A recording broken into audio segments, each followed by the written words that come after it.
Experts. I presume the purpose of this lecture today is that by the end of it, you'll be able to confirm that I'm not an expert. What I'm hoping we can do, and I'm sorry this is a little small, but I thought we were going to be the big screen, is we're going to talk about something that's not part of my academic discipline. I'm a finance academic. What I'm going to be talking to you about, getting you to think about, is conflict and conflict styles. And we're going to do some exercises where hopefully you will also form an opinion of your own conflict style. That's not to say that you committed one style, but it will give you a sense of what's your natural inclination when you engage in negotiation, when you engage in conflict, and how you might learn to other approaches when it's more appropriate. So that's what we'll be doing. I've got a few exercises. Some of them won't work because you have no tables in front of you, in which case we'll do mental exercises instead of real exercises. But I believe some of you were doing exercise this morning while I was still sleeping. Maybe you don't need it. But before we start, I thought I'd just tell you a little bit about myself. I have been unemployed for 40 years now. I'm a South African, as you might know from my accent. There we go. I first studied engineering. I'm a construction engineer. I was born in the city of Durban. And then, after I practiced as an engineer for a few years, I decided that what I really wanted to do was go to business school and get an MBA degree. Because as everyone knows, once you've got an MBA degree, two things happen. One, you become very famous, and two, you become very rich. Both seem like good ideas. So I went to a business school and I did my MBA, and the one thing I learned during my MBA program, or maybe two things. One, I would never be famous, and two, I would never be rich. So what I thought I would do is, instead of going out and proving myself a failure, I'm going to stay at university for the rest of my life. So that's what I've been doing for the last 40 years. I started at the University of Cape Town as a young faculty member. I've ended up as the chair of finance, Cape Town Business School, and then I moved to the Netherlands. I worked at Erasmus University, where I became the dean of the MBA school at Erasmus University. Some of you will know it as the Rotterdam School of Management. And I spent 8 years there. While I was at Rotterdam, I was still involved a little bit with Cape Town University, and I also worked for an asset management firm. So as a consultant advisor, which sort of kept me in the real world, as it were. And then I decided, an ex-student of mine from Cape Town was at Bentley University, just outside Boston, on the American East Coast. And they were looking for a business school dean. He got hold of me and said, well, would you consider becoming the dean? And for those of you who know the business school world, or even the university world, will know that that part of the world with Harvard and MIT is like the sort of epicenter of management education. So I thought, well, for a little South African boy, why don't I try and see if I can survive in the heart of the beast, as it were. So I went to Bentley University, which is a business university, as business dean. And after a year, the president of the university asked me to take over as chief academic officer. For 7 years, I served as the academic officer. So when we get to general discussion, and I believe this is a forum where you can ask questions, any question you want to. I've been told by senior management here, my job is to answer any question you ask me, no matter how personal it is, so have at it. We can talk a little bit about your education aspirations, what you want to do. I've been lucky enough to work on 3 continents. I'm also fortunate enough to serve on advisory boards of a number of institutions. RANEPA is one. I'm no longer on it, but I was on Sasson Business School in Thailand's advisory board. I'm on the advisory board of a university in Nagoya, Japan, 2 in France, and 1 in South Africa. So I have fun. That's what I do. So think of an academic career. It's good fun, even if you never become rich or famous. So with that as a bit of introduction, let's talk about Where's my clicker? Conflict styles. I hope I'm pointing in the right direction. I'm not pointing in the right direction. I am. The I is not me, the I is you. So my first question to you is, when you think of conflict and think of yourself, so saying to yourself, when I think of conflict, I what? What springs to mind for you? And I'm talking about personal engagement. I'm not talking about you thinking about conflict and wars in other part of the world. What for you is conflict? When do you find yourselves in situations of conflict? And I understand you're already a very rowdy bunch, so be rowdy. Shoot. Disagreement?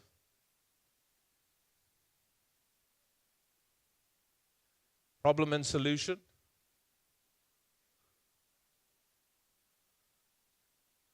Aggression? Annoyance? Good. Anything else?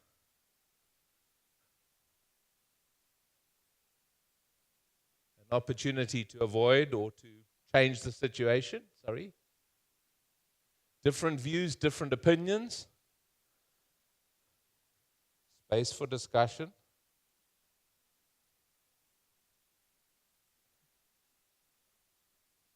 I still sit with this view. I've got personality type coming through. All of these ideas are great, but you can see what we're already starting to talk about. Some of you see conflict and your mind goes to a means to solution, an opportunity to do something. Others of us, and I'm not saying exclusively, but certainly my instincts would align with yours. The word conflict to me is aggression, anger. It elicits in me. So I have a very different mind map of conflict versus negotiation. If you say to me negotiation, I tend to think of the kind of things you've just discussed, opportunity, all the rest. The word conflict elicits in me anger, a feeling of antagonism. So we have to think about that. We have to think about our instinctive reactions to a lot of these things, a lot of these situations. And that takes us to the second one. When someone disagrees with me about something important, I usually do what? What do you usually do? Fight. I've found a soulmate. Sadly, in my life, I usually lose the fights I have, but you keep quiet. Try to convince the other party. Right? Try to understand the other.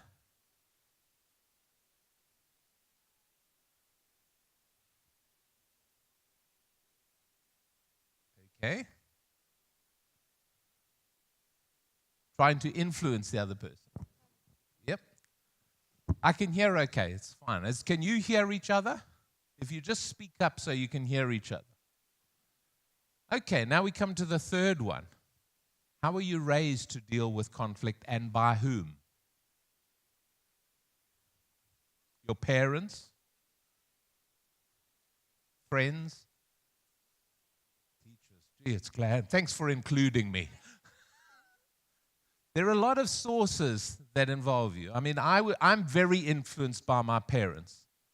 I only realized that when I turned about 40, I must tell you.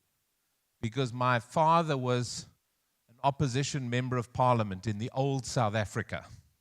And we'll talk a little bit about the South Africa that I grew up in, which was a profoundly racist, destructive society, and how it influenced my thinking.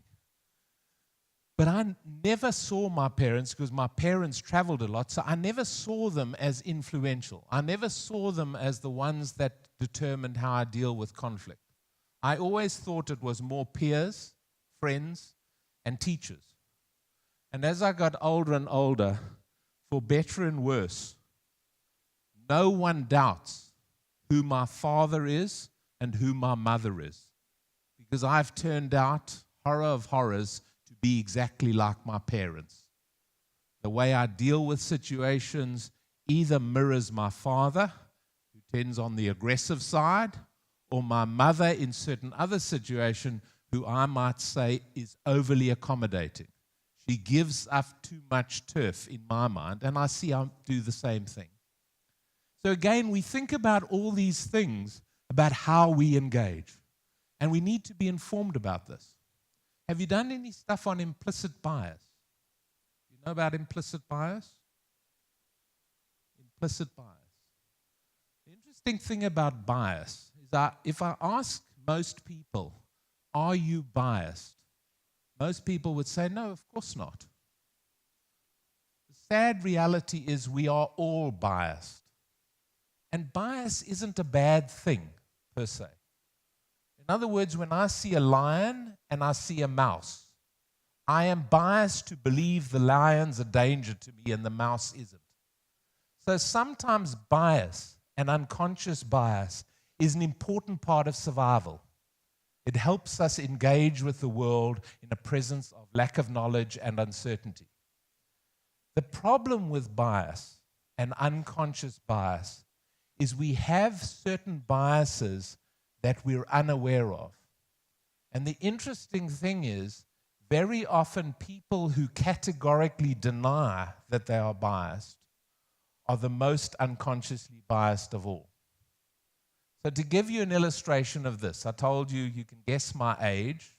This is not gray, it's blonde, by the way. But I grew up for the first 40 years of my life, which is probably before most of you were born. But I grew up in the South Africa that was the apartheid state. And in the apartheid state, of course, if you were a white South African, you were a protected member of society. And of course, if you were a white male South African, you were at the top of the heap as far as the structure of society and the law. So if you said to me, am I biased? Am I racially biased? I would love to be able to say no. Because I think that's right. I shouldn't be. But what I ask you to think about, and I speak for myself, and you can translate this into your own perspective. I grew up where for 40 years I was preferred by society, by those with resources. And what I realized as I got older, certain things that came my way because of the color of my skin and because of my gender. And I never had to think about that. And what I have to recognize in myself today, if I want to address my flaws, my weaknesses, is that created in me an instinct, an assumption. So let me give you a great illustration. When I was at the University of Cape Town, towards the end, so about 20 years ago, towards the end of this racially segregated system, we started at Cape Town a program for South Africans of color who had, under the apartheid system, been denied access to appropriate education, legally denied access to high-quality, well-funded education. So we started a program for people who'd been identified by companies as people of talent. But because of education disadvantage, they couldn't progress consistently with their talents and abilities. So we started this program, and I remember I taught economics on the first course. And there was this enormous man from the place where I grew up, from Zululand. He was a tree. He worked for the South African pulp and paper industry. And his job had been chopping down trees, effectively. But he had management ability. The firm had recognized him, so they sent him on this program. And I was teaching economics. And for the many of you that have done economics, know when we start our first course in economics, we talk about supply and demand, and we draw a nice little curve like this. It's simple. And I remember in this first class, this very big man, and I did this on the board, and he looked at me like I was crazy. He had no idea what I was talking about. My education, my life experience as a white male South African, because of the color of my skin, because of my gender, I went to a good school. If I was smart enough, I went to university. And at the end of my university, I got a great job. There was no question about it whatsoever. I didn't even think about it. That was the natural course of things. So, of course, what I realized when I engaged with this man was what this had translated in my head was that education and intelligence are the same thing. Because all my experience was, in my circle, if you were intelligent, you went to university and got educated. So these were perfectly correlated concepts, but they're not causal concepts. So, of course, what happens when someone looks at you and you do a graph like this and he has no idea what you're talking about? Your instincts are, he must be stupid. And fortunately, probably because he was bigger than me, I took the time to chat to him. And I very soon realized two things. The first thing, the reason why he didn't know what this is because of his circumstances, he'd only had about 4 years of schooling in a poor quality school because of the structure of South African society. He had never learnt about the Cartesian coordinate system. That's why he didn't know what I was talking about. So that was my first lesson. The second lesson was, as I engaged with him, I realized he was much more intelligent than I am. And for an academic, that's profoundly hurtful. I need to know that I'm smarter than all of you. It's my comfort zone. And it's been a life lesson for me. That simple process was a recognition that my instinctive bias is to associate education and intelligence as if they're the same concept. They are not. And many of us who are fortunate to come to places like this can exploit our intelligence in order to gain an education and do wonderful things. But do not presume people who've been denied access are not intelligent. It's a cost for them, it's an enormous cost for you, and it's a cost for society. So, you know this game. I wanted you to do this as an exercise, but there's no table. You know this game? Okay, so here's the game. If we were going to do it, I would get you all to pair up. So imagine you're with the person next to you. And the goal of the exercise is to maximize the number of points you score for yourself. And you know the game. How do you score points? By getting the other person's hand to touch the table. Okay, you're happy with that as a concept? You're all aware of the game? Right, so you start like that, and if you had tables in front of you, and if I paired you up, I'm asking you to think, in 60 seconds, how many points would each of you score? You've got 1 minute. Well, that's the goal of the exercise, is to maximize how many times you can get the other person's hand down on the table. So think of the real person next to you. In your case, easy to beat him. So how many points? If I said to you once, you would score 1 point, 2 points. How many of you would say 2 or less? You might say 0. Up to 5 points?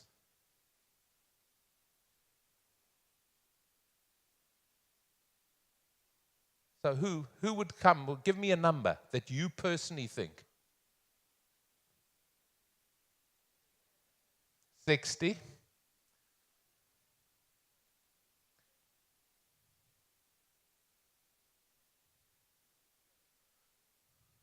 Okay, you see, some of you are twigging it.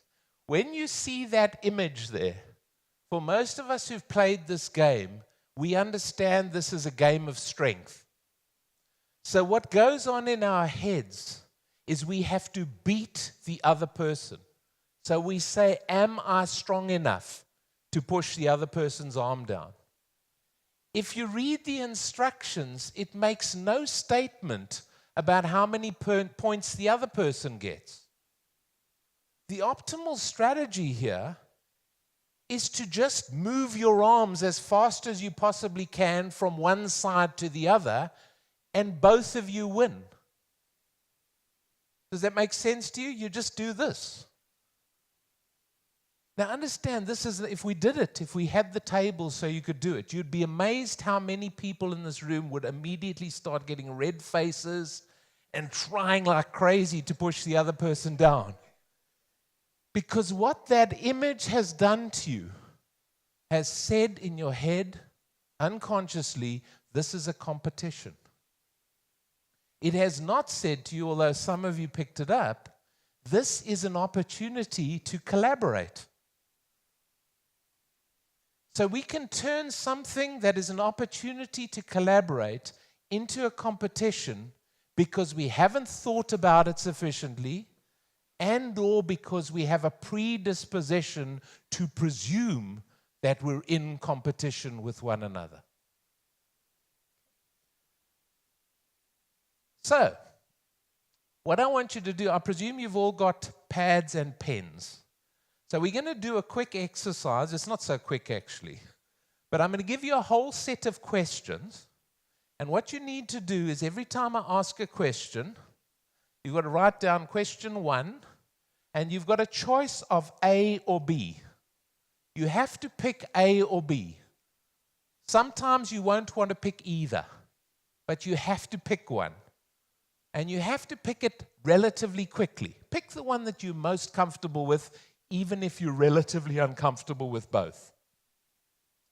And we've got 30 of these questions, so you're going to go from Q1 down to Q30 on one piece of paper, and next to each question, you're going to have an A or a B. And then we're going to stop the exercise. So we're going to do that quickly, then we're going to have a dialogue, and then at the end, we're going to come back, and how you respond, you have responded to these 30 questions, I'm going to give you the opportunity to see what it says about you. Okay? So you're going to sit for an hour in a great sense of discomfort of not knowing what type of conflict person you are. But I want you to answer the questions. So are you ready to try? So here goes. And you're just going to do this. First question, A. There are times when I let others take responsibility for solving the problem. B. Rather than negotiate the things on which we disagree, I try to stress those things we agree on. You've got to pick A or B. Now notice there's not a right answer or a wrong answer. Just pick the one that for you is the most instinctive response. You understand? Because I'm going to go relatively quickly. A, B. Right. Number 1. Question 2. I try to find a compromise solution. B. I attempt to deal with all of his, her, and my concerns. A or B. Next one. I am usually firm in pursuing my goals. B. I might try to soothe the other's feelings and preserve our relationship. Breaking this thing here. Next one. I try to find a compromise solution. I sometimes sacrifice my own wishes for the wishes of the other person. A or B. Next one. I consistently seek the other's help in working out the solution. B. I try to do what is necessary to avoid useless tensions. Which are you? Next question. I try to avoid creating unpleasantness for myself. B. I try to win my position. Are you A or B? So far you should have 6 questions answered with an A or a B. Right. I realize I'm the wrong age. The number of you are using mobile phones to do this. It just makes my head spin. I presume you also play Pokemon Go. Yeah. Question 7. I try to postpone the issue until I've had some time to think it over. B. I give up some points in exchange for others.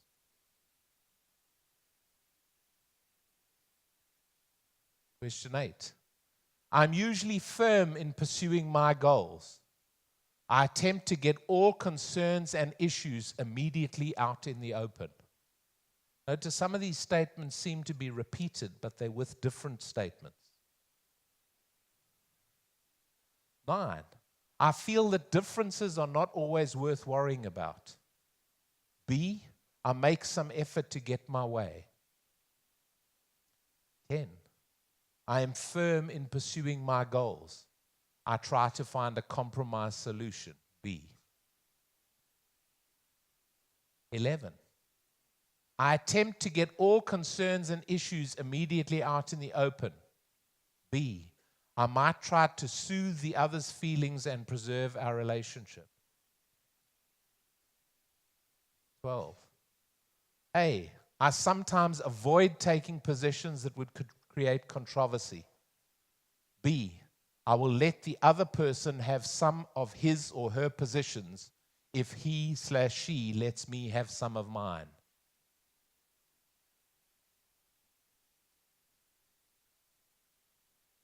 You okay? Okay?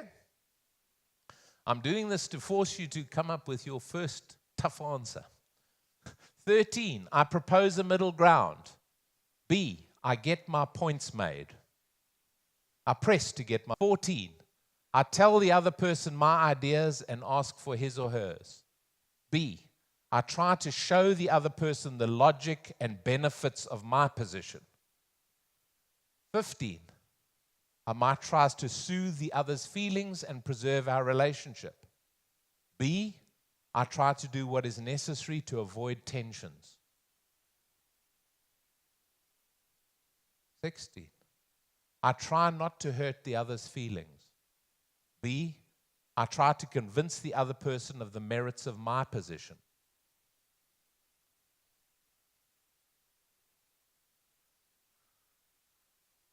By going fast, I'm forcing you to your instincts. 17, I'm usually firm in pursuing my goals.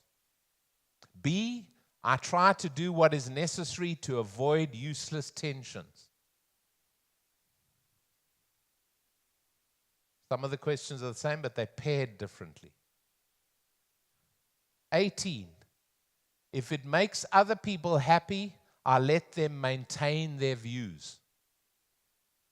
B, I will let the other person have some of his or her positions if she lets me have some of mine.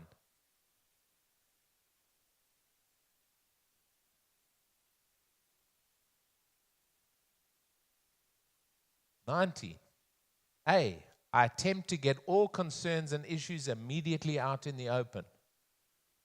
B, I try to postpone the issue until I've had some time to think it over.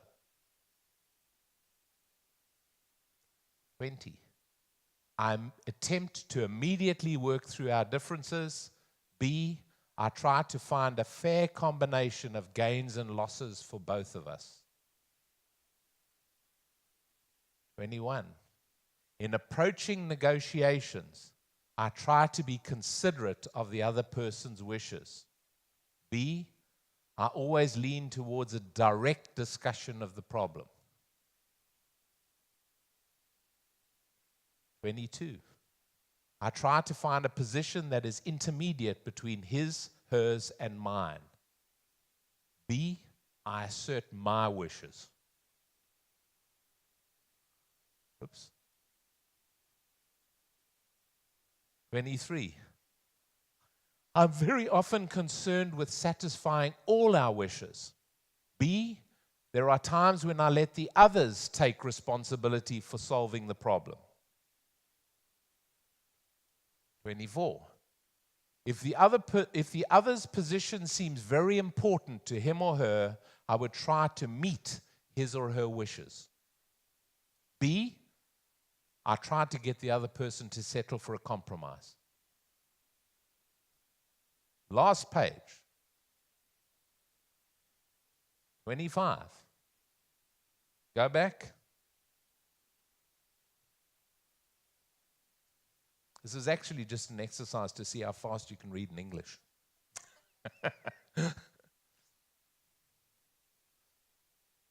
Okay.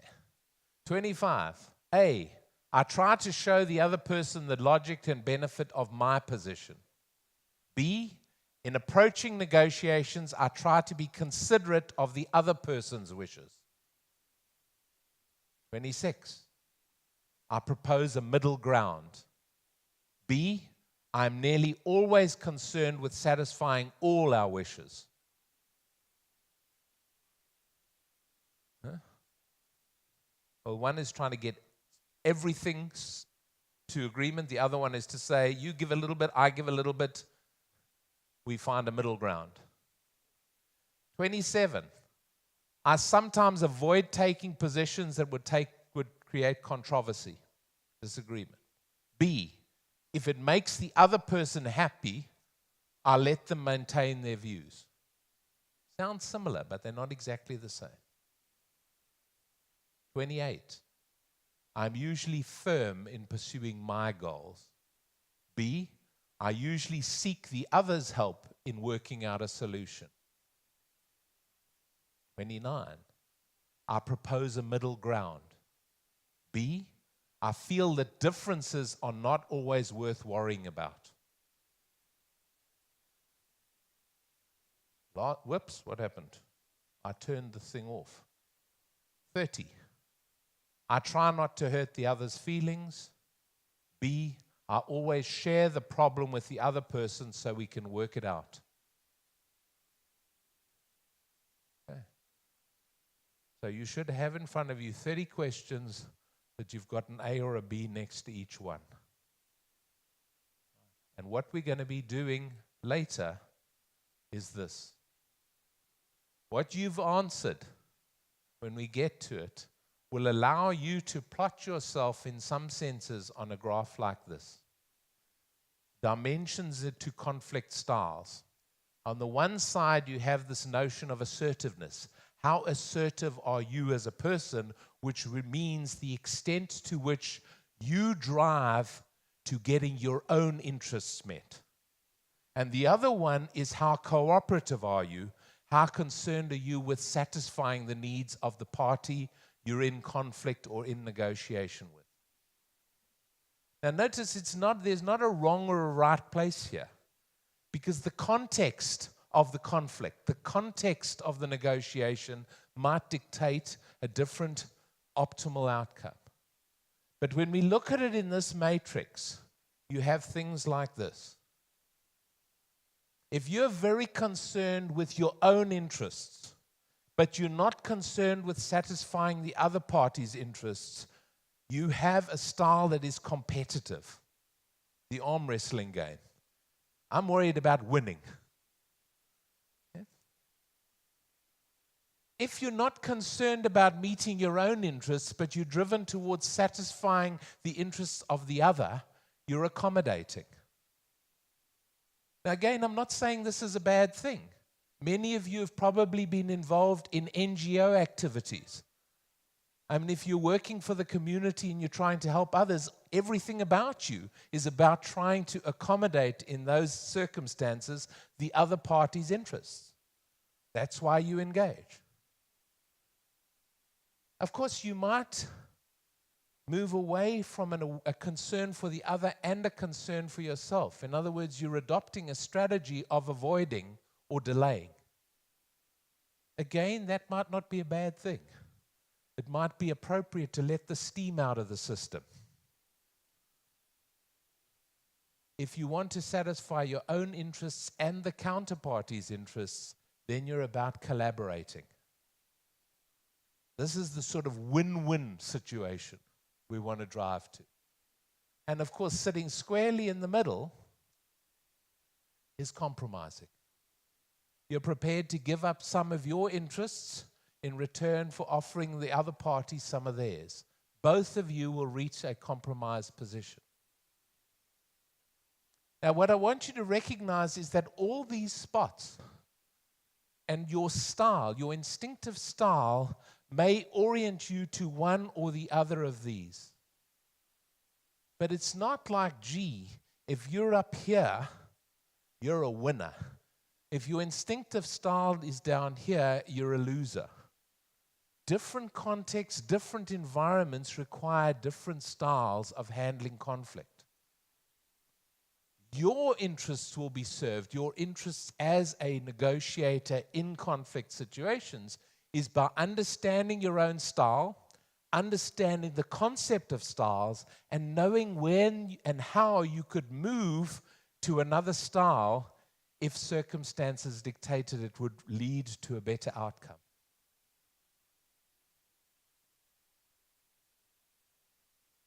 So, if you turn to the person next to you and said, what do you tend to?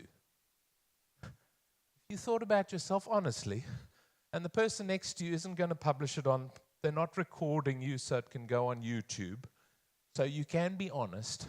Do you tend to competing? Do you tend to accommodating? Do you tend to avoiding? Do you tend to collaborating? Or do you tend to compromising? If you had to think about yourself, which box would you pick for yourself? And again, I'm forcing you to pick a box. Are you in only one box? No. But we're really just trying to get you to, I'm really just trying to get you to think about what is your preferred zone. And at the end of this session, when you use the A's and B's, you'll find out. But if you could just think with the person next to you for a moment, what do you think is your preferred zone? I'm not hearing you attack each other, speak to each other.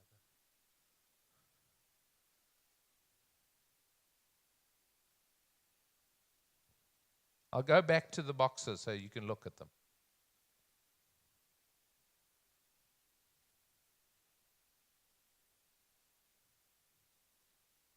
And keep in mind that the gray box in the middle is not necessarily the middle's, it's not a dartboard. It's not that the middle's the best place to be. It might be right for you, but it's not something you have to feel you drive towards. So is anyone prepared to tell me what they think would be their preferred zone and why? Tell us. Shoot.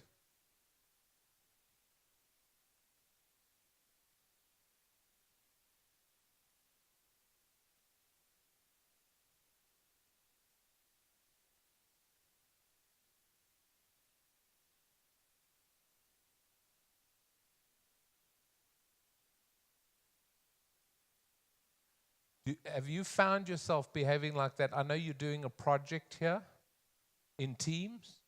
Do you look for compromise in the team, or do you think, no, we should really be doing this?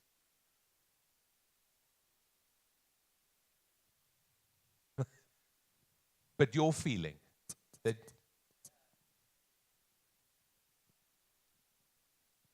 because it's kind of an interesting point, and my experience is more with MBA students. But very often when MBA students come onto a program, they come with a mindset oriented towards, so when I was in Rotterdam, for instance, which is a very international school, we had students come from all over the world, and their motivation for coming to the RSM to do an MBA was because it was such an international school, and they wanted to work in a multicultural environment. And what we found is when we went to these students who'd all come from everywhere, only 4% of the students were Dutch. Wow. 96% came from other countries. They weren't multinationals living in the Netherlands. They'd actually flown in for the degree. But when we went to the students and said, well, you came for this multicultural international experience, form your own groups of 7. What ended up happening is all the Chinese students formed a group. All the Spanish-speaking students formed a group. All the sort of Northern European students, Scandinavia, then formed a group. In other words, even though they had come with the mental expressed intention of learning from diversity, when it came to doing projects and assignments, they said, I like what's familiar. I'm comfortable with what's familiar. I mean, the weirdest experience for me, and again, going back to my youth, as an advantaged South African in old South Africa, is I always presumed when I first traveled internationally that when I went to England, it was the mother country. I'm English. What I've found as I've been out of South Africa for longer and longer, I have much more in common with my South African friends and associates of color than I will ever have with the English. I'm not against the English, but when I sit, because I presume I'm so similar to them, I realize how dissimilar I am. I'm a blue sunny skies person, which is a South African imprint. And I realize more and more I have in common. So I converge. Interesting. And it's strange for me, given the history I spoke to you about. But if I was in a very big multicultural group, I would drift towards the people from Africa of color rather than to Europeans. And while it was happening to me, I'd think it's weird because of how I've been brought up. But I realize when I'm standing in the group, I just have more in common. Okay, anyone else?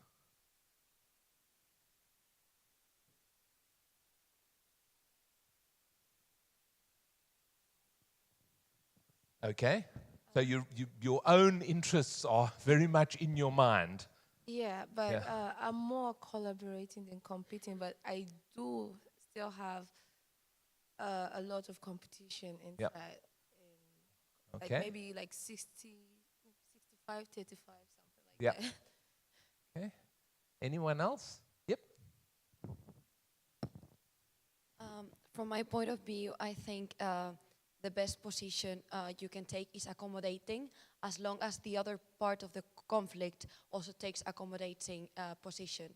In the sense that if you're willing to understand the other part interest, and that person is also trying to understand your point, I mean, you have like a really open and open-minded position on the conflict. Have any of you done negotiation courses?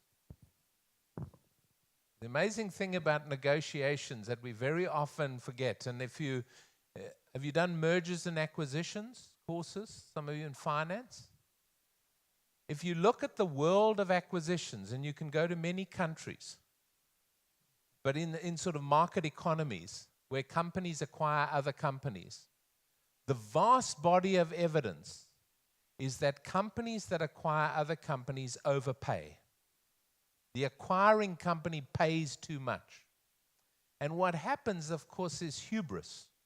And hubris is this notion where I have such belief in myself that I don't take the time to understand the counterparty. And what ends up happening is I want to buy your company. So I come along and I make an offer, and you tell me to go away.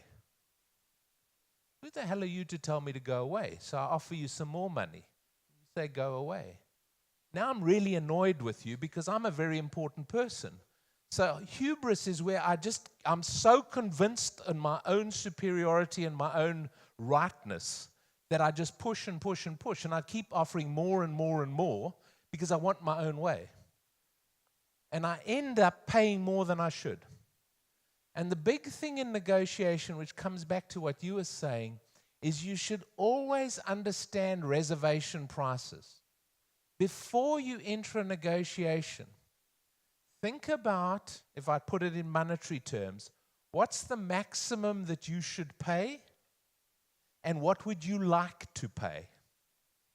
And at the same time, try and think about what is the minimum the counterparty will accept, and what would they like to get.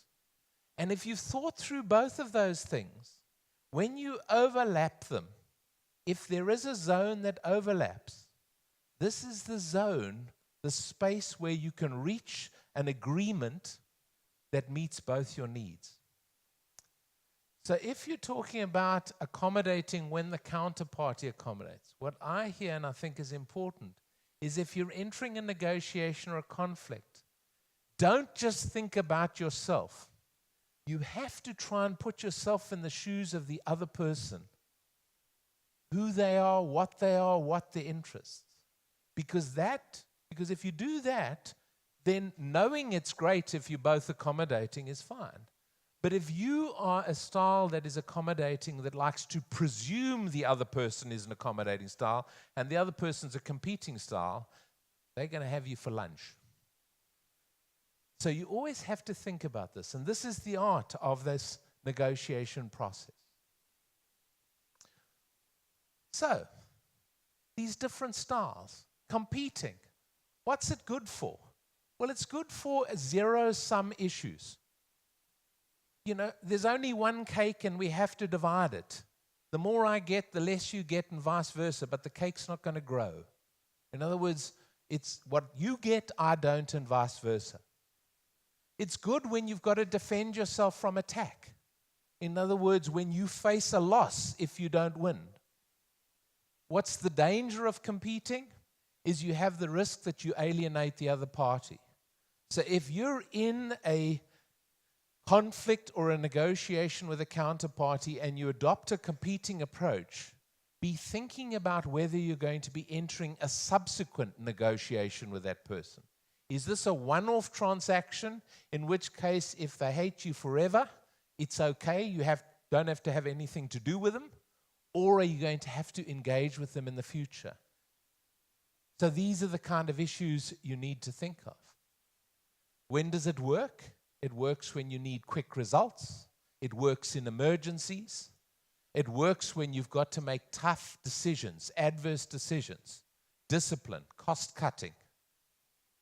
It works when you're conforming to some kind of policy. We have to do it this way because it's the policy.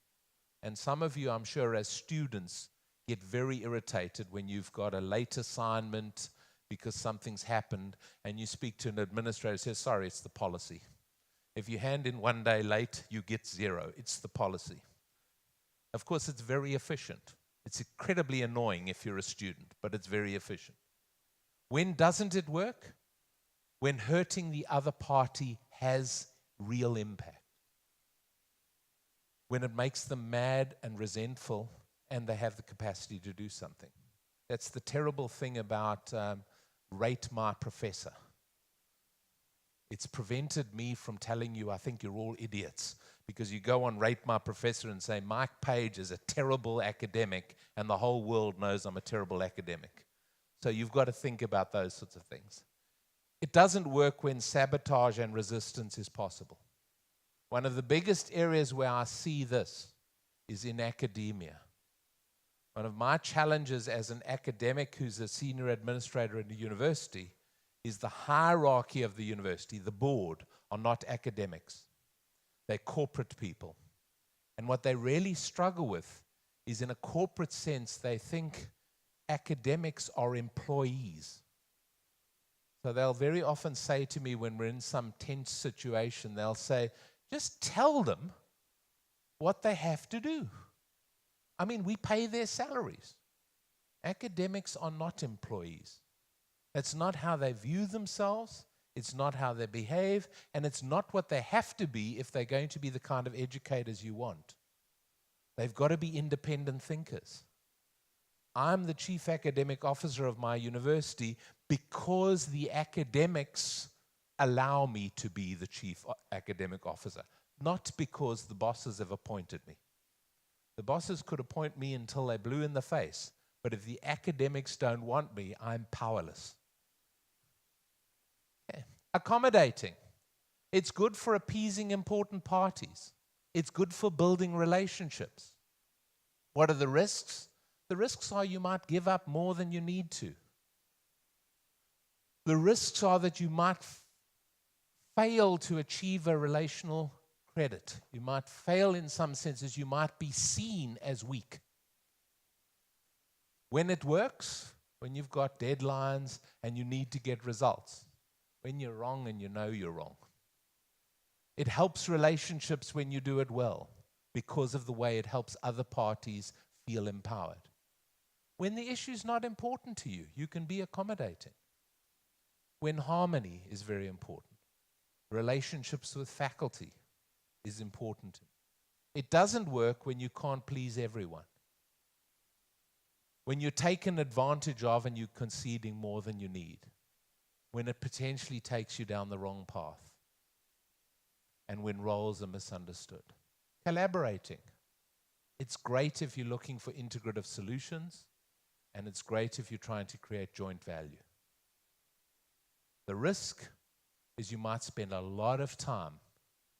Collaborating requires a lot of time working together. Is that time and energy worthwhile? When is it great? New ideas and better solutions. This is the space for creativity. Getting commitment. Working harder through feelings in a relationship. If you want to collaborate, you in some ways have to become, even if it's just professionally, you have to become professional friends. You have to develop trust. All these kind of things are necessary. And when learning is important. It doesn't work when you don't have time. If you've got a deadline, and I'm sure you've seen this when you're doing assignments as teams, there's a time to collaborate, and then you've got to get this bloody presentation ready for tomorrow morning. It's time to stop collaborating. It's time to make a decision. Because the big challenge we face as students is there's such a wonderful environment and the swimming pool and all the other things that we sometimes create the crisis. We still got 5 hours, 5 hours, 5 hours. And we actually procrastinate to the point where we've removed the opportunity to collaborate, which as students from a learning perspective, like in a corporate sense, is the most valuable outcome of collaboration. Avoiding. Avoiding is great when they're trivial issues, things that are unimportant. It's also a great strategy if you want to take heat out of the system. How many times tactic of avoiding, either you do it or your parents do it. You know, when you come home and you've just had your 3rd tattoo and your 5th piercing and your parents have gone insane, is it time to avoid? Is it time to step back and let the heat out of the system? You know, I'm me. It's a new world order. This is how I express my independence and my individuality. Leave me alone. My avoiding tactic was, and I'm kind of old and conservative, but I spent time in the Navy. And supposedly when you've sailed the Southern Oceans, you get an earring. And I remember when I was in the Navy, I was still with friends, staying at my folks' home. My father was in politics and all this. And we decided, we're sailors, we're going to get earrings. So I got an earring. And I still remember walking into my front door of my father's house. I thought he didn't have good eyesight. I mean, he was about 50 at the time. And as I walked through, he says, "Do you live here?" I said, "Why?" He said, "No, you don't." Avoiding strategy. I had the pierced ear for, I think, about 30 minutes. I had it pierced, and I knew this was a time to avoid. Having my father buy my dinner and give me a bed was more important than showing I'd sailed the Southern Oceans. Partner needs to cool off. The risk is appearing disengaged and failing to find the real solution to the problem. It works. Others can solve it better. It's not your role. Getting another opportunity to listen, ask questions, get information. Potential damage of confrontation, in this case with my father, he passed away a few years ago, incredibly close to. It just wasn't worth it for some silly little bit of gold in my ear. It doesn't work when the message isn't heard. It doesn't work when the problem doesn't go away. It can cause stress and look bad. Compromising, reaching quick settlements, giving the impression of fairness. You give me a bit, I give you a bit, we come to a fair solution. The danger of compromise is we might not reach a situation of creating joint value. In other words, what drives us is going away feeling it's been fair, but we might not have achieved the desired outcome for either party. Projects with division of work, I'll do this, you'll do this. Back up to compete or collaborate. In other words, it's an alternative to competition or collaboration. When trade-offs are necessary. When it's just a temporary solution. It's just something we need for now. And when it's expedient. It doesn't work when these trade-offs, these temporary solutions, can cause longer-term challenges. So one of the big challenges in my world, in this kind of area of compromise, is precedent. What I find very often when I deal with academics, when I visit other business schools and do accreditations, is the presumption that once you compromise on this particular issue, that people think you've created a new precedent, a new rule. You think in your own worlds as students. The one student who goes along to the professor and says, you know, I've got this terrible circumstance. Can I have a 1-week extension for the assignment? And the professor says, fine, you can have a 1-week extension. And then the other 50 people in the class say, but there's a new rule here. We're allowed a 1-week extension. So that one-off situation that you tried to structure as a compromise because of unique circumstances becomes the new rule of the game. And of course, understand when that happens, and I'm sure you've experienced this, it backfires on all parties, because what ends up happening is I, as a professor, because I get scared that you as students are going to keep coming at me. In other words, if I give up a bit of ground, you're just going to keep pushing me backwards. I actually stand firm even when your question is reasonable. So we've got to think through those issues. So what are the key steps to managing conflict? Identify and understand root causes. What is the core issue that has caused this conflict? Recognize that those different styles are different ways of handling conflict, and they apply in different circumstances. Exploring needs and differences. Working towards constructive resolution. And then the one I really want to focus on is getting to the issue, not the position. What is the core issue we're trying to deal with? In other words, getting your ego out the way. Seeking common ground. Invent options for mutual gain. What are the hot buttons? Those triggers that make you react, that make you blow up. I've got a lot of them. I know what they are, but they still catch me every time a coconut. I do not believe I've got a big ego, but I actually have. I find when I get in certain situations, people that attack my intellect drive me crazy. I mean, it's terrible to say, but I just react. I just go, I feel like you're calling me an idiot, and I hate it. And that's just, so I need to catch my breath. I need to say, did you really mean to say I'm stupid? Or were you just phrasing it in a way where that's what I heard? But if I think you're calling me stupid, and you might be right, I may be stupid, but it's a hot button for me. I just blow up.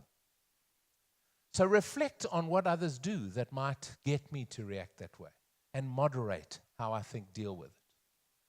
And what you should always remember is that these 5 approaches that I've described can be reinforcing. There can be a time where competing signals to the counterparty that we might maybe be better served by moving to collaboration. So the signal of going to competing could help you drive to your desired outcome, which is collaboration. If you start off with compromise, you might find with some counterparties, unlike the situation you described where we both can accommodate, the counterparty might say, this is a weak person, I'm a negotiator. It might drive them to competition because your starting point of compromise could have signaled to them that you're weak. That may not be true, but it could be the signal. So we go through this cycle. So to talk about interest briefly, while there are expectations, we've all got expectations in negotiations, focusing on interests, what is the core interest we're trying to serve, is frequently a productive form of discussion. So let's describe what they are. Interests are what you want, what you need, what you desire. Interests, of course, are also what you definitely don't want. Understand what you want. You may have some shared interests with the counterparty. That's great. With the other party. These joint objectives can be the source of building to that level of win-win. But equally, you need to understand is you might have interests that differ from the counterpart. And you want to understand those as well. So one of the dangers when you think about this and you focus on interest is the place to focus. But when you focus on interest, you have to watch that you don't find yourself and the counterparty moving away from interest. So think about what interests are and think about what power and rights are. Power is obvious. Power is the ability to coerce. A faculty member in an academic environment has the power of grades. I have the ability, whether I use it or not, I have the ability to coerce you into certain knowledge sets because I set the exam. I decide whether you pass or fail. And in certain professional organizations, as the CEO of a firm, you have power. Whether you choose to exercise that power or not is a different situation. So power is the ability to coerce someone to do something he or she would not otherwise do. Rights. Rights are independent standards of perceived legitimacy or fairness. I deserve this. This is fair. It's oriented to the past. Interests, as I said, are needs and desires. That's the zone. This is a target. That's where you want to be. Interests is the hardest place to operate.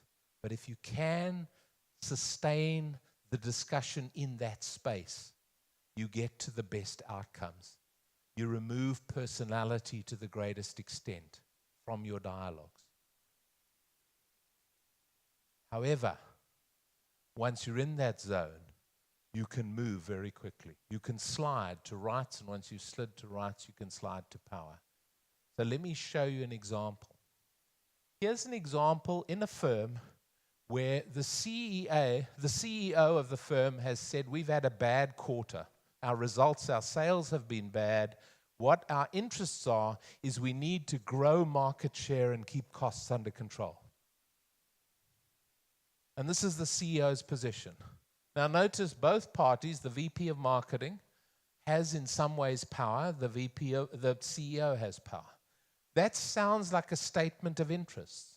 But what can happen very quickly is the VP of marketing in the dialogue can turn around and move it up. By their response pattern, they can say, it's not fair what you're asking us to do because you're not giving us the resources to achieve the goal. So you've moved from interests of increasing sales up to rights and the blame game. You haven't given us the resources to do what we need to do. And once the VP of marketing does that, what does the CEO do? Steps it up again and says, oh, you're starting to play that game with me. Well, let me tell you, if you don't bloody do the job, I'll cut your resources even more. So you see how we've gone from interests, boom, boom. This is what you want to avoid when you're in a negotiation situation. Now, if I step back from this, I could turn around and say both parties have rights, interests, and power. And this is what they might look like. The interests of the CEO is we need to grow market share and keep costs under control. The interests of the VP of marketing might be we need to reward our people and staff. We need to incentivize people. These are common interests. And if we go up to rights, the CEO might say, you're the VP of marketing. It's your fault that sales are off.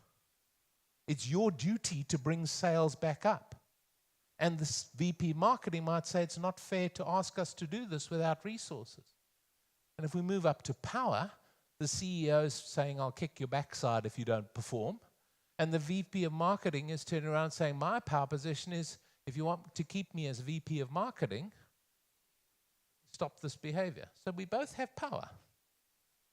But which world leads to the best solution? And what leads to the best solution in trying to fix this problem is if we can stay here. If our dialogue between the two parties can be, yes, we need sales to improve, yes, we need costs down, and yes, we need the way of achieving this is through being able to reward and incentivize our key people who are actually on the delivery platform. So we have to get back on track if we drift. And if you want to get back on track, these are the things you have to think about. You have to be a role model for the behaviors you want. You don't have to be a pushover, but you have to be a role model. You have to consider calling it what it is at times.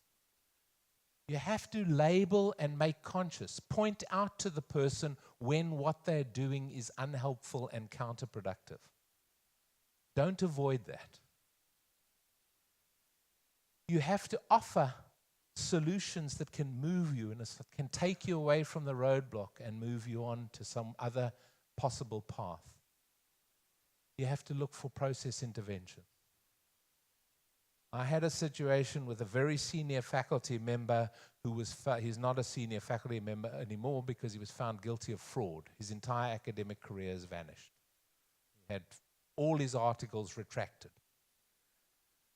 The situation there was when that cropped up, because he was a very senior faculty member at my university, from outside the message came, well, if the university's investigated, the concern we have is that the provost, that's me, the chief academic officer, knows the senior academic very well, and they're going to try and cover it up. Now, of course, I know the senior academic very well. I'm the provost, and they're one of our most important academics. So what I did as a process intervention, I said, well, if that's the perception, I have to step out of this. So I stepped back and I said, we're going to create an investigation committee that is not in the chain of command. So this was a business professor. So I got the Dean of Arts and Sciences, who's a linguist, to be on the committee. I got the chair of the Faculty Senate to be on the committee. And I got a very senior academic in a different discipline to be on the committee, and the university's general counsel, the university's lawyer. And I said, I'm stepping right out of it. So the idea there was to put in a process intervention that would ensure the legitimacy. As it turns out, we pulled the rug out from under this faculty member. We took away every award they've ever had from the university, and they've had all their publications rescinded. We have to map out the dynamic. We have to consider what could have gone differently. And these are the things you're doing. Change your thoughts and feelings. That's very, very hard to do. But can you catch your breath in those heated moments? Can you step back and say, how could I interpret things different? Not the other person should have. We always know it's the other person. But how could I interpret it differently? Change your behavior. How could I act differently? And change the context. How can I change the environment for negotiation? I mean, to give you a very simple illustration, if a faculty member comes to my office to engage with me about something, their career, that reinforces the power position. If I go to their office, it just marginally changes the dynamic. Because they're sitting behind their desk, I'm sitting in the chair where the student normally sits, and just in the moment, they're able to dialogue with me as a peer about their concerns without feeling they're in the boss's office. These would be changing context. We'll miss that.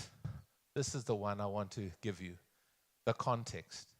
Setting the context is a critical strategy for exercising power and influence. To give you some examples, we don't man our equipment, we equip our men.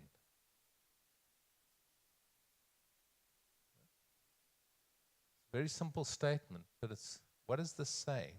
Well, it's very different emphasis. The one emphasizes the equipment and the other emphasizes the men. What is the emphasis that you're trying to create in your statement? Give you a second one that may be clearer. Did I explain myself well enough? Did you understand what I mean? Notice at one level I'm saying the same thing. And the other level, the first one, is I'm holding myself accountable for my explanation. In the second one, I'm holding you accountable for understanding me. Whose responsibility is clarity? Is it me or you? The next one, did you see a broken light? Did you see that broken light? Now, these are not exercises in English that happen in any language. But notice the first one could be interpreted as a question, is there a broken light? The second one is, there is a broken light. Did you see it? So think about negotiations in the way you talk. Just that phrasing can lead, and you might mean exactly the same thing in all three cases, but the counterparty might hear it very differently. So in the third one, the person might kind of presume there's no broken lights because they didn't see it. You might get highly irritated because they're ignoring the issue of the broken light.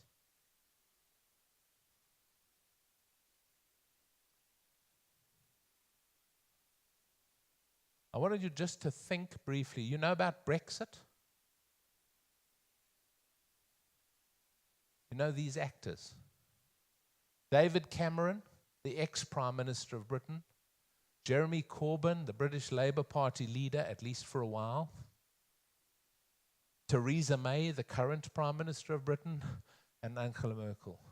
All of these people were pro-remaining in the EU. We don't have much time, so we won't spend time talking about this. But if you had to guess what was their negotiating or their conflict style of these four people, just from what you heard in the press and you saw on the news, what would you say?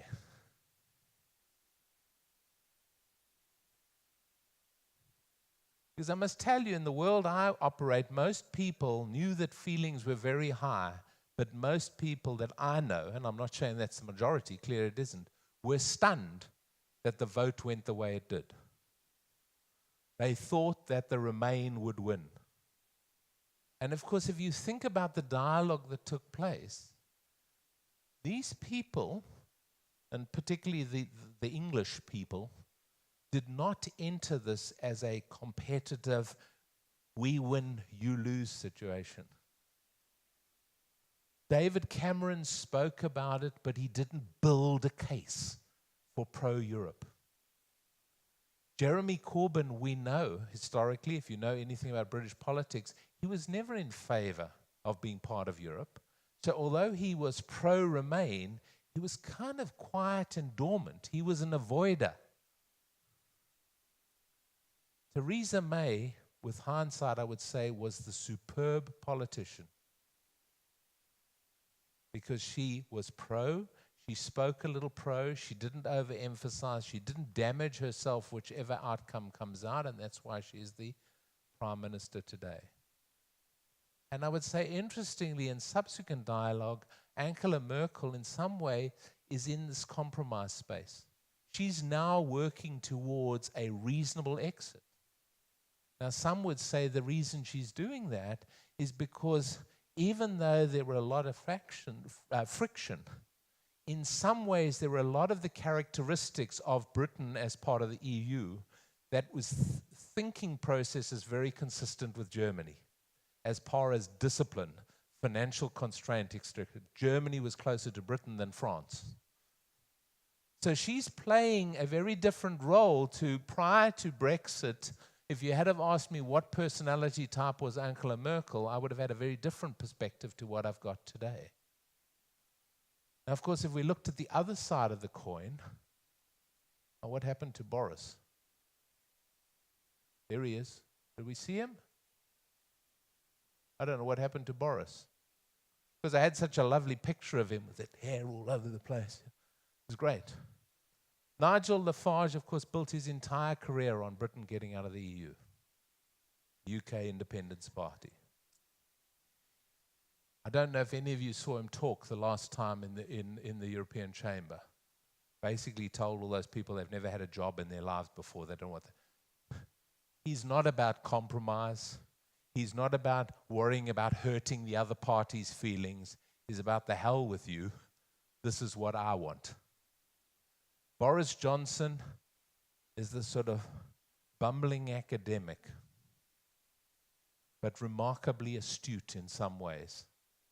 As the ex-mayor of London, I mean, he's now secretary for foreign affairs and Commonwealth affairs.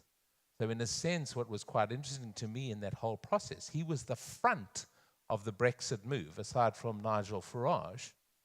And then, of course, he lost because Michael Gove said, I'm not supporting you, so we thought Boris Johnson was over. What did Michael Gove do? You know that guy? Did you see him? He was the guy who was with Boris Johnson, and when the Brexit process was happening, he was the one who was standing up and saying, I don't have what it takes to be a prime minister. I believe Boris Johnson's the right person, and we're both anti-staying in the EU. And when they won the vote, he turned around and said, I didn't sleep well last night. I don't think Boris Johnson's up to it. I'm putting myself forward. And basically what he did is he took a shotgun and he blew off both his own feet. He totally destroyed himself because of a trust factor. And of course, interestingly, we thought Boris Johnson was over, and then when Theresa May became Prime Minister, she appointed him as Secretary of Foreign Affairs. And then finally, Marine Le Pen, who you all know in France. We could think about her style of conflict. And where is she sitting? Great on Britain. That's why you got the Union Jack next to her. Because, of course, she has a great view that we should follow suit. So for me, that might be an interesting thing. But what I wanted to conclude with is this is what you can do now. You've got your pieces of paper. And if you go down column 1, if you've got an A for question 3, 1 point. If you've got a B for question 6, 1 more point. If you've got an A for question 8, 1 more point. You've got a B for question 9, 1 more point. So go down this column, and every time on these questions, if you've got A, B, A, B, A, B, B, there's 12 of them. Every time you agree with what's there, give yourself 1 point down column 1. And then add up the total. The maximum you could have is 12. You could have 0. So you go down this first column, and then you go down the second, the third, the fourth, the fifth. So you'll have 5 numbers between 0 and 12. Yeah, so just go down column 1 from question 1 to 15 and question 16 to 30.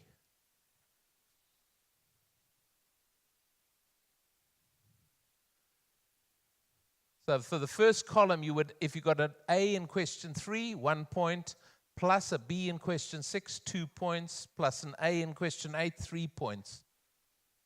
So you just keep adding up. And of course, if you've got an A in question B, no points. Make sense? So have you got A, B, C, D next to each question? All right, so start off, look at your numbers. Have you got an A next to question 3? Right, 0. Have you got a B next to question 6? 1 point. Have you got an A next to question 8?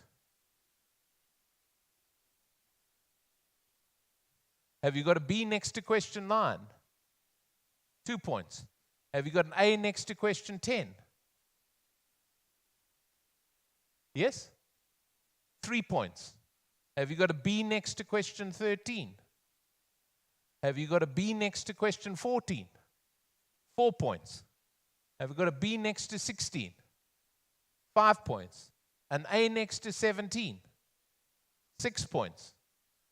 A B next to 22? An A next to 25? A B next to 28? 7 points. So your first column adds to 7. And then you do it for the second, the third, and the fourth column. No, what you must do, you're going to get 5 different numbers. In column A, every time column 1, every time you agree with those ratings in column 1, you get 1 point. So for column 1, you will end up with a total that will be somewhere between 0 and 12, depending upon how many times you agreed. Then you do column 2, and you'll get a number between 0 and 12. Then you do column 3. Okay, so if you think about it, so what you've got here, so for columns, you've got B, no, 6, 1.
Use your phones and take a picture of this, and you can do it afterwards. Come on down enough.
What this is about.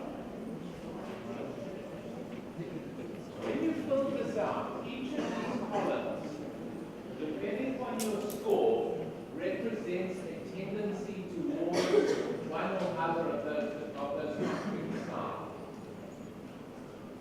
And of course, it's like most things, you're not one simple thing. Me, I'm a very sensitive person, and I'm a male show. No, I can be many things. Depending on circumstances, you find me or behave in different ways. They all seem totally inconsistent to me, but they're not consistent to you. We are complex beings. So don't worry if you look like you span different styles. The issue is if you're dominant in one or you're absent in one, and you'll find out which one you're really absent in one, is what does that say about you? How can you use it or manage it? It's not a flaw in your personality. So this is it. So if you score less than 3 in one, it means that you are in the bottom quartile of the 40,000 people who've done the study as a competitive instinctive style. You're not a competitive style.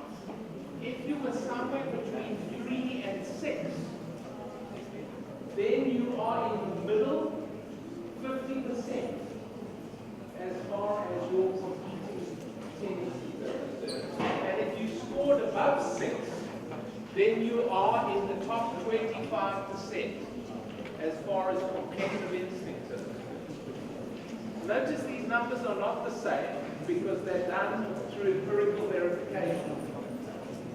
They're done by comparing against 40,000 samples, 40,000. Yep.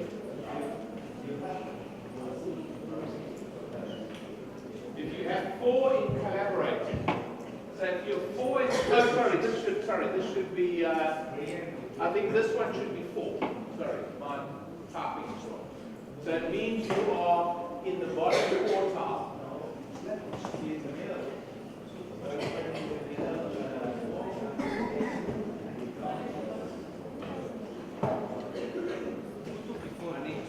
I will correct that. I think what I've done is I've copied the wrong thing. And I think, sorry, this should be 5.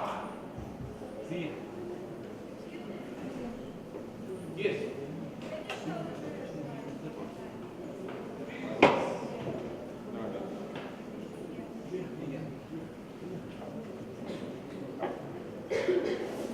So what I'm going to have to do is I'm going to have to send you this slide and the next slide. And then you'll be able to calculate for yourself where you sit. Some of these stuff I'll have to extract with a little from where I got it, but I'll certainly most of the stuff. Anything else here? I know the value of my work. Alright. So, the issue here in these styles is not to turn around and say, in your case, I don't have a competitive bone in my body and be very disappointed in yourself. It is to recognize that whenever you are raw dominant on, this is your natural tendency. So to understand that if you're in a situation where competition is necessary, you're going to have to use more glucose to actually put yourself in that competitive position. To a certain extent, this is not your instinct. Your instincts are towards more win-win, compromise, accommodating, whatever it might be. All right, folks. What time am I need to shut up? In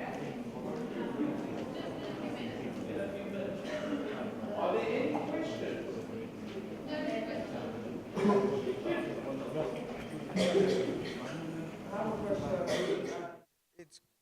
I have a question, and it concerns the basic professions. Okay, there are some professions in which it's obvious you have to win. Some professions encourage that it's a win. You don't go for a win-win solution. You win and the other company loses. Like stockbrokers, for you to be more trustworthy, you have to win and make people lose. And then when it comes to law, in terms of lawyers, there are some times where they present you with something that seems like a win-win solution, like maybe you commit murder and they tell you you can agree to sign for something and go for 2 years, and then your lawyer wants you to win and not go for anything at all. So there are some professions that want you to win always. Yep. And some professions want you never, like, wants a win-win solution and they contradict. How do we deal with this in our personal, professional lives? Well, it's an interesting question about certain professions require different personality types to others. To give you an illustration, I told you I worked in investments for a while. As an academic, I worked for an investment firm with great folks, and there are a number of things I learned. One, it's a very aggressive environment. You know, it is. I'm not sure that it's that you have to win at the cost of everyone else, but you really have to drive. You have to make decisions. You have to keep focused. It's an exhausting profession, investment. What I realized is that I loved the theory, the concept of it, but I hated the job. Absolutely hated it.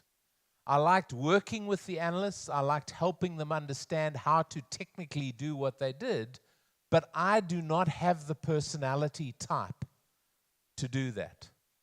So I have to, in a sense, when you understand a profession, if it requires a personality type or a style of engagement that is contrary to you, you really should think twice before you choose it. I mean, you spend a lot of your waking hours doing what you do for a living. Being happy is a pretty important thing. Feeling like you're adding value for those, including yourself, that are important to you. That could be yourself, your family, your society. You can define it how you want. But I think choice of profession is hugely underrated. You know, we do where we think we're intellectually strong. I'm a good mathematician. So that's why I thought I should go and do finance. I could be a corporate finance officer. I could never be an investment professional. I mean, the story I tell most is my cousin. I'll say I hate her, although I don't really. I actually adore her. But the reason I hate her is multiple reasons. So let me give them to you, which will tell you something about myself. The first reason is I spent a lot of my life getting educated. You know, my school, bachelor's, master's, PhD. My cousin did her O-levels in the UK and stopped school. So she didn't waste all her time getting educated. That's the first reason I hate her. The second one is she is very attractive. She's a lot better looking than I am. It's another reason to dislike her intensely. She's got better genes. The third one is she has been amazingly successful. She's much richer than I am. So that's a third reason to hate her. You can see there's a lot of reasons why I don't like her. The fourth one is, of course, she's a successful woman, and there's a reason for a guy to dislike someone. So my cousin has been enormously successful. Now, let me tell you why she's been successful, because for me, she is a real lesson of life. She retired from professional life when I think she was in her early 40s. But as a young girl, she always loved horses. She wanted to ride and own horses. Her family was by no means wealthy. She could never afford it. So in the UK, she'd go and muck out stables so she could be near horses and do all this. When she finished her own level, she got a little job in marketing, and she realized, I am never going to make enough money to be able to own horses. So she said, I need a strategy. So she went to work for what at the time was Salomon Brothers as an arbitrage trader. This youngster with no academic qualifications went to Salomon Brothers. She was so cheap because she didn't have an education. They employed her, and they employed her in 1987, 1 month before the global stock markets crashed. And they laid off about 800 people to 1,000 people in London. And they never laid her off because she was so cheap. So she stayed with them, and she became an arbitrage trader. You know, an arbitrage trader is where you buy and sell securities between the Far East and the US, and you make money on the spread. Today, she owns a dressage arena. She literally dismantled one in the Netherlands and flew it across to the UK and built it. She's got a beautiful home. She's got more than enough horses. She's actually a primary sponsor of the UK dressage champion who won the gold medal at the Olympics some time ago. She's done phenomenally well. Why has she done well? She knew her passion. She knew what was consistent with who she was as a person. And she understood very clearly the difference between the means and the ends. She did this arb trading. She went in and she made lots of money. But this is not what she wanted to be. She didn't get caught in the trap of saying, now that I'm rich, life is just about getting richer. She always knew what her passion was. So my view to you is go with your passion. As a business school academic, and some people here on the staff might want to shoot me for saying this, but what the hell I will. I think very often, and certainly in the US, the big discussion with young people is choose the right profession when you go to university. I think that's nonsense. I think at university, and I understand sometimes you can't afford to be as creative as you want to. Choose your passion at university. Do what excites you, because this is the time to do what really is interesting to you, to expand your mind. Because what I can tell you with certainty is in 10 years' time, in 15 years' time, your basic intelligence and your talent is what will get you to where you want to go. And the more diverse and the more you've pursued your passion, the more rich you are as a contributor. I mean, I was chatting to one of you yesterday about doing English literature and then economics. Brilliant. My problem as a profession is I went down a solid path, mathematics. I don't know how good I am as a mathematician. I think I'm reasonably good, but I have no diversity. I don't have those rich insights. Really successful people in the world to me are those that have pursued passion and then ended up drifting into something where they're able to leverage that passion. And believe me, you can leverage an English lit major in economics. You can leverage economics and be a swimming coach. If you've pursued passion, when you ultimately realize profession, you will be happy and you will leverage. Thank you, folks. Thank you. By the way, I don't know, because I know I was a bit late. For anyone who's interested, tomorrow I'm doing a session. Tomorrow the session is, I'm going to do something completely different. I have a case study that I'm going to do with whoever's interested on private equity. We will add this information into the box. You will tell So them. yes, of course. right. Thank you very much, Dr. Thank Page. you.